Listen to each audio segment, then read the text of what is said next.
पिंपरी चिंचवडकरांची जीवनदायिनी म्हणजेच आपली पवना नदी. ज्या पवना नदीमध्ये आपण पोहायला शिकलो, त्या पवना नदीचं आपण पाणी पिऊन वाढलो, अशी ही आपली पवना नदी. आज पवना नदीचं आपण अस्तित्व जर बघितलं तर पूररेषेखाली असलेली ही पवना नदी आणि त्यानंतर या पवना नदीचं जर पाणी हातात घेऊन बघितलं तर सगळ्यात जास्त प्रदूषण असलेली आणि त्यातल्या जलक्षमतेची ऑक्सिजन लेवल कमी असलेली ही नदीची पातळी आज कुठेतरी घसरत चाललेली आहे.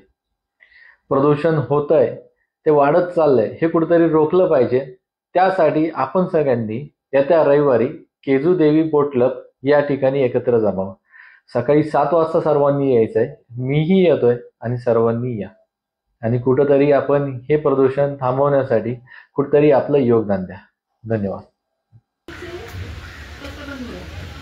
आणि हे मुखे काटचे पुण्यातले तटबंध किती सारखे त्यांनी काय केलं की त्या तुंग्या नदीचं पात्र बदललं, जी नैसर्गिक पात्र होतं ते बदललं, त्याला तटबंध घातले आणि ते 60 साली केलं. त्यासाठी लोकांनी जास्तीचं करही भरलं, कारण त्यांना वाटलं यातनं आपल्याला प्रोटेक्शन नाही मिळत. आणि ते 60 सालापासून आतापर्यंत राहिलं. पण आता पावसाचं प्रमाण एवढं वाढलं आणि ह्यांची परिस्थिती या शहराची खूपच पुण्यासारखी, जसं पुण्याच्या वरती पुष्कळ धरणं आहे तशी यांच्यावरती पण लगेच ते धरण आहे. त्या धरणाच्या पांढरट क्षेत्रात एवढा पाऊस झाला ऑक्टोबर काही 3-4 महिन्यापूर्वी की जर तुम्ही बातम्यांमध्ये किंवा पेपरमध्ये असं तशा गाड्याच्या पाण्याच्या नोंदणी मोठ्या मोठ्या कार्स ट्रक्स तर ह्या सॅटेलाइट इमेज आहे की सगळं हे तुम्हाला पाणी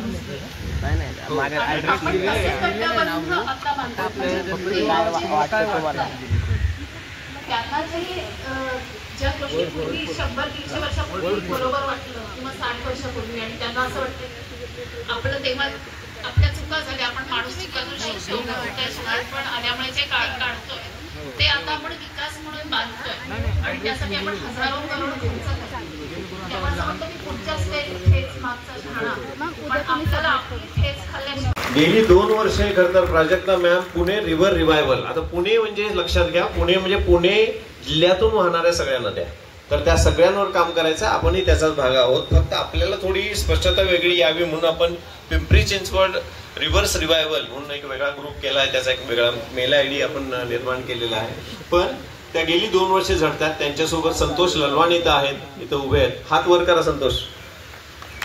निस्वार्थीपणे सातत्याने त्यांच्यावर अख्खी टीम आहे आणि आपल्यासारखे सगळे सजग नागरिक त्याला जोडले गेलेत.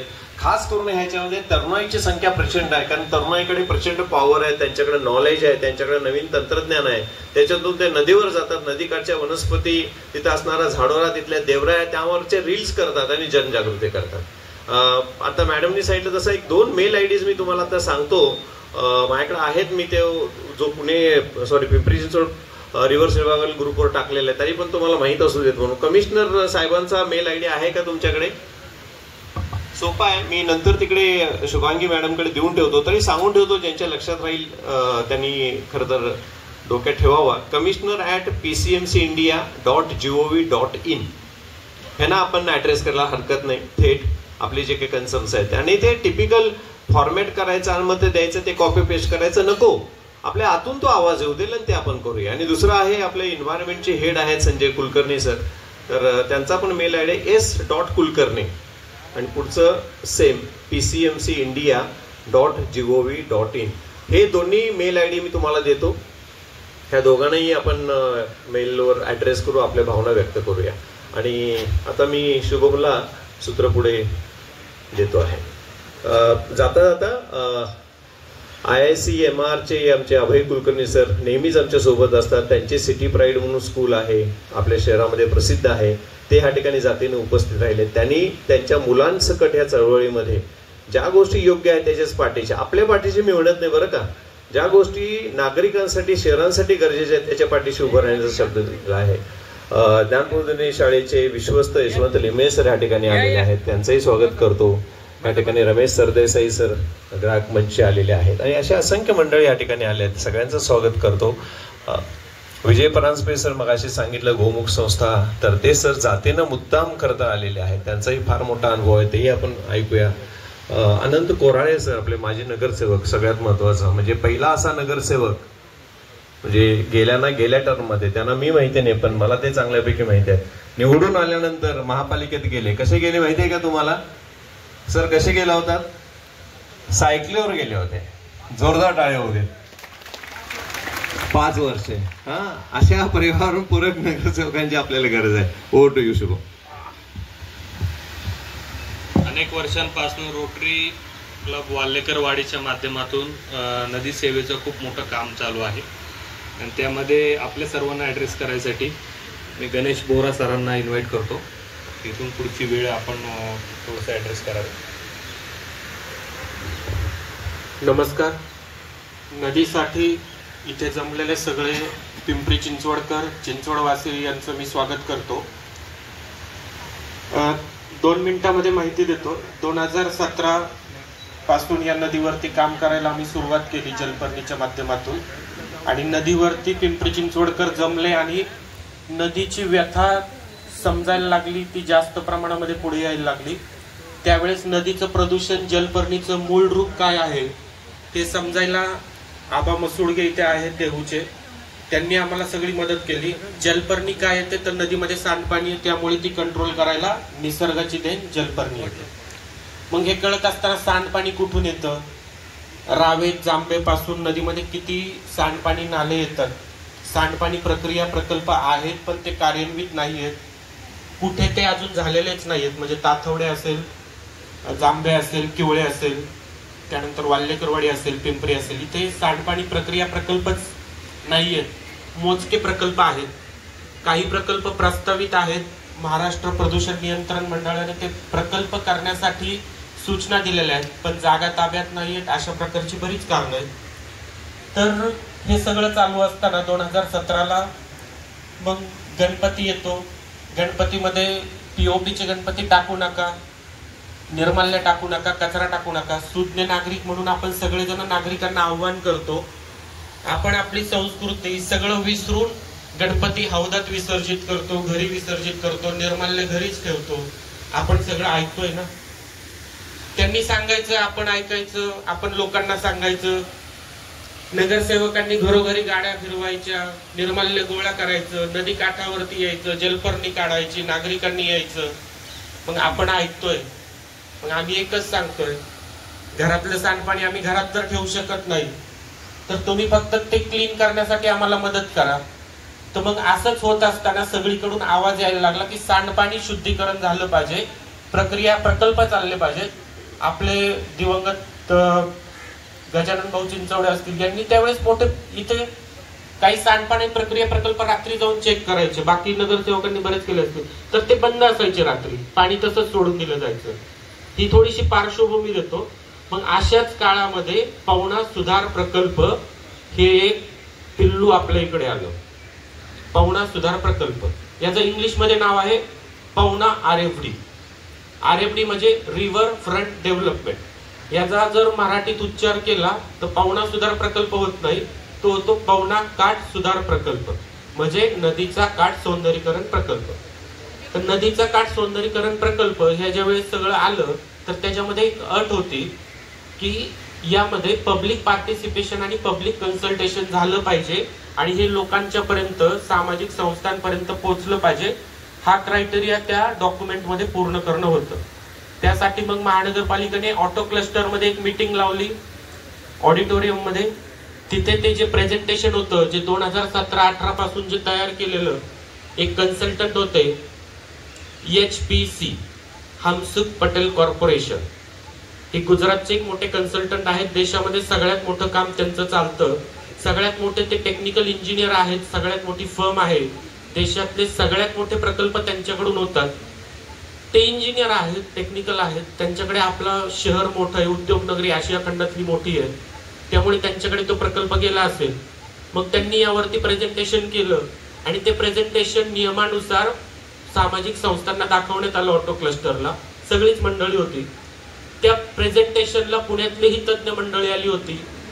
तर त्यांनी बरेचसे प्रश्न विचारण्यास सुरुवात केली आणि त्यावेळेस कुठे ते सगळं पूर्ण पुढे आलं की हा प्रकल्प होताना नदी वळवली जाणार आहे का, नदी अरुंद होणार आहे का, नदीमधली झाडं काढली जाणार आहेत का, नदीमधली जुनी झाडं काढल्यावरती नवीन झाडं येण्यासाठी काल किती लागणार आहे, पुराची पातळी वाढणार आहे का, या प्रश्नांची उत्तरं त्यांच्याकडे नव्हती. पण त्यांचा क्रायटेरिया पूर्ण झाला. आम्ही हा प्रकल्प नागरिकांना एक्सप्लेन केला.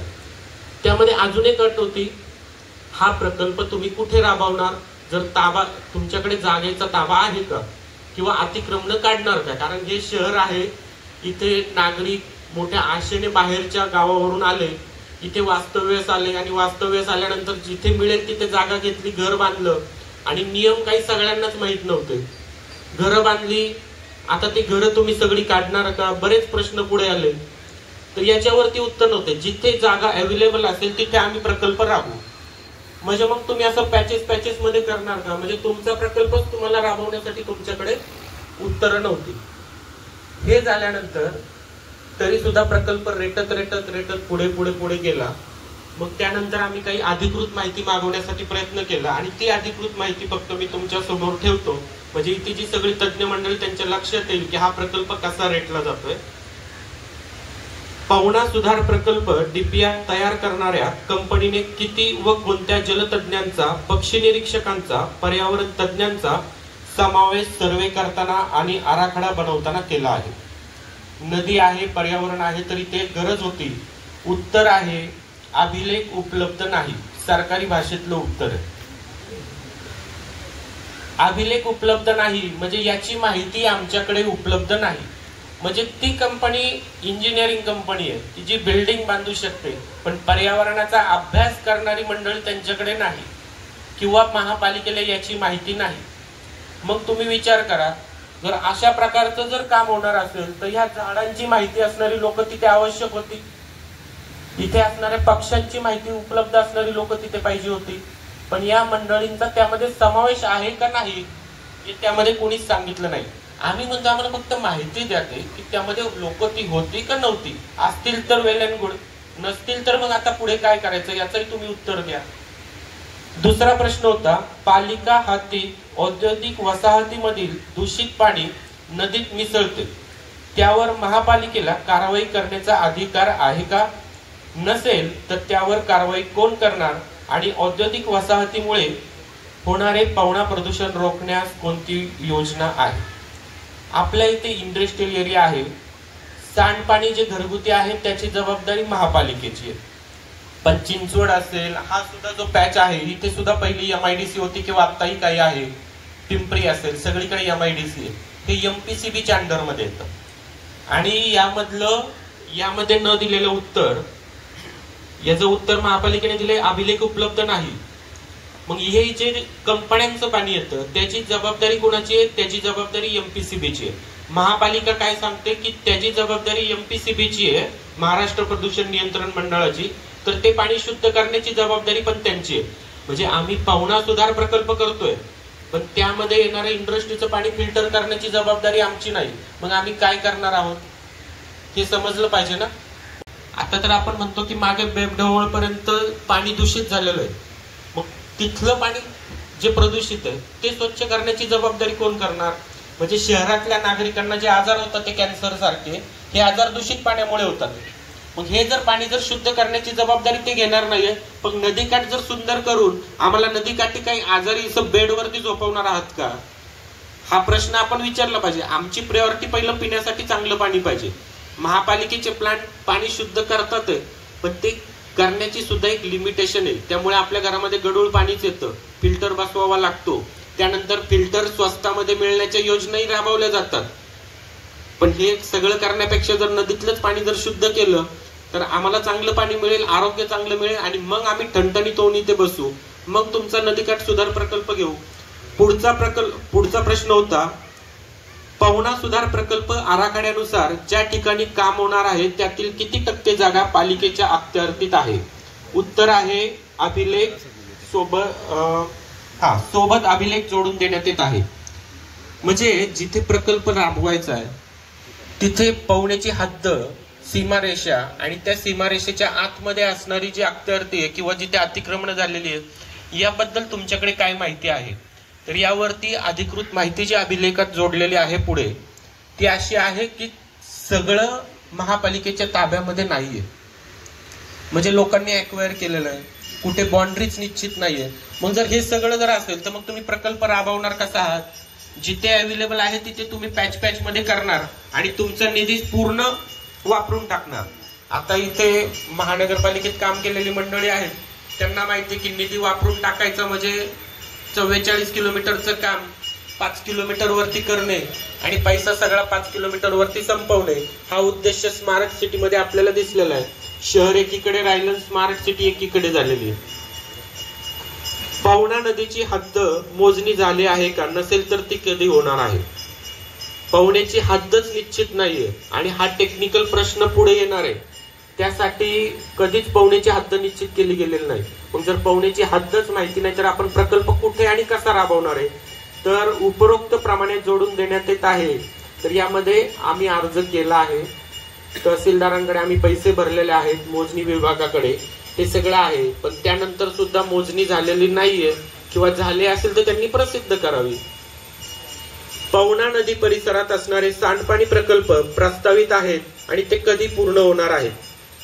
तातवडेचा प्रकल्प आहे, वाकडचा असेल, पिंपरीचा असेल, किवळेचा असेल, प्रस्तावित आहेत.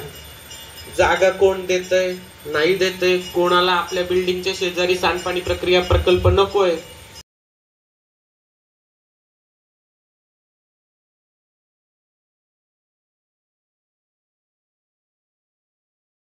म्हणजे देशात ज्यावेळेस काही अभ्यासक आणि काही नियम येतात त्यावेळेस तिथे सांगितलं जातं की तुमचं सांडपाणी प्रक्रिया प्रकल्प आहे ते कोणत्या नियमानुसार केले गेले पाहिजेत, त्याची नियमावली काय. आपल्या नदीसाठी वेगळी गरजेची गोष्ट आहे. आणि तिथलं म्हणजे किवळ्यातला शेतकरी असेल, इथला असेल आणि मराठवाड्यातला शेतकरी असेल, फरक आहे ना. त्याला त्याच्या नदीचं माहिती, त्याला त्याच्या शेतातलं माहिती, त्याला त्याच्या मातीचं माहिती. आपल्या शेतकऱ्याला आपल्या शेतातलं माहिती. आपल्या इथल्या लोकांना विचारात घेणं गरजेचं होतं. हे झालेलं नाही. आणि साबरमतीवरती काय झालं, साबरमतीवरती आज जाऊन बघा काय आहे आणि आपल्या इथे काय होणार आहे हे समजून येईल थोडंसं वेगळ्या अँगलने बघितलं तर. आणि शेवटचा प्रश्न आहे, नदी सुधार प्रकल्प नदीच्या उगमापासून असावा असे कारण देऊन मागे असा प्रकल्प आराखडा केंद्राने फेटाळला होता, तेव्हा आता यावेळी तो मंजूर होईल का? म्हणजे 2017च्या अगोदर सुद्धा हा प्रकल्प रेटण्यात आला होता. त्यावेळेसच्या राजकीय घडामोडींमध्ये हा प्रकल्प पवनेच्या उगमापासून असावा, म्हणजे नदी सुधार, नदी शुद्धीकरण, नदी सांडपाणी प्रक्रिया सक्षमीकरण हे सगळं नदीच्या उगमापासून असावं, जिथून नदी प्रदूषित होते तिथून असावं असं कारण देऊन फक्त शहराच्या हद्दीमध्ये तुम्ही पैसे खर्च करू शकत नाही असं सांगण्यात येऊन तो प्रकल्प तिथे केंद्राकडून तो थांबवण्यात आला होता. मग आता आपण कोणत्या बेसिसवरती हा प्रकल्पाकडे जात आहोत? एन्व्हायरमेंट क्लिअरन्स या प्रकल्पाला मिळालेला नाहीये. या प्रकल्पासाठी सगळ्यात मोठा एक गोष्ट आहे की निधी जो आहे तो एक कॅटेगरीतला निधी कोणता वापरला जाणार आहे ते तुम्हाला सांगतो. केंद्राने मागच्या वर्षी जे वेगवेगळ्या शहरांमध्ये पूर आले त्यावरती एक पॅकेज जाहीर केलं आणि त्यामध्ये सांगितलं की काही जी मोठी शहरं आहेत त्या शहरांमध्ये पूर नियंत्रण करण्यासाठी, डिझास्टर मॅनेजमेंटसाठी एक निधी देणार आहे 500 ते 750 कोटींचा प्रत्येक शहराला. आणि तो निधी आपल्या शहराला मिळावा यासाठी आपल्या शहरामधून प्रयत्न चालू आहे. चांगलं आहे, आपल्या शहरामध्ये 750 ते 500 कोटी रुपये एक्स्ट्राचे येतील. पण हा निधी हा नदीकाठ सुधार प्रकल्पामध्ये आणला जाणार आहे, तिथे वापरला जाणार आहे. म्हणजे निधी पूर नियंत्रणाचा आहे, तो नदीकाठ सौंदर्यीकरणाला वापरला जाईल. आईला कॅन्सर झालाय आणि तिला ब्युटी पार्लर मध्ये नेऊन बसवायचं हे कुठेतरी चुकतंय. एवढं बोलून मी थांबतो. संत गाडगे महाराज जे स्वच्छतेचे प्रवर्तक आहेत त्यांची जयंती आहे आज, त्यांना मी अभिवादन करतो आणि थांबतो. धन्यवाद. ही ऊर्जा आहे आणि हा जो हेतू आहे, हे जे संमेलन आहे आपण ज्या प्रकारे गेट टुगेदर केलंय हे पाहता नक्कीच काही महिन्यातच किंवा काही दिवसातच आपली नदी आपल्याला स्वच्छ दिसणारच आहे, कारण आपण हे ठरवलेलंच आहे आणि या दिशेनेच आपल्याला जायचं आहे. आता आपण दोन नदीवर अभ्यास करणारे जे अभ्यासक आहेत त्यांचं मत आपण मांडून घेऊ. त्याच्यानंतर आपल्या सर्वांची मतं मांडायची आहेत की आता पुढं कशा पद्धतीने जायचं आहे, सर्वांना आपल्याला बोलायचं आहे. आणि त्याच्यानंतर आपण एक प्रतिज्ञा घेणार आहोत आणि प्रतिज्ञेनंतर पवना माईची आरती होईल आणि त्यानंतर कार्यक्रमाची सांगता मोथियान सर करतील. कार्यक्रमाची जी सांगता आहे तर आपण मी सोमनाथ मसुडगे सरांना विनंती करतो की आपण पुढे ॲड्रेस करावं.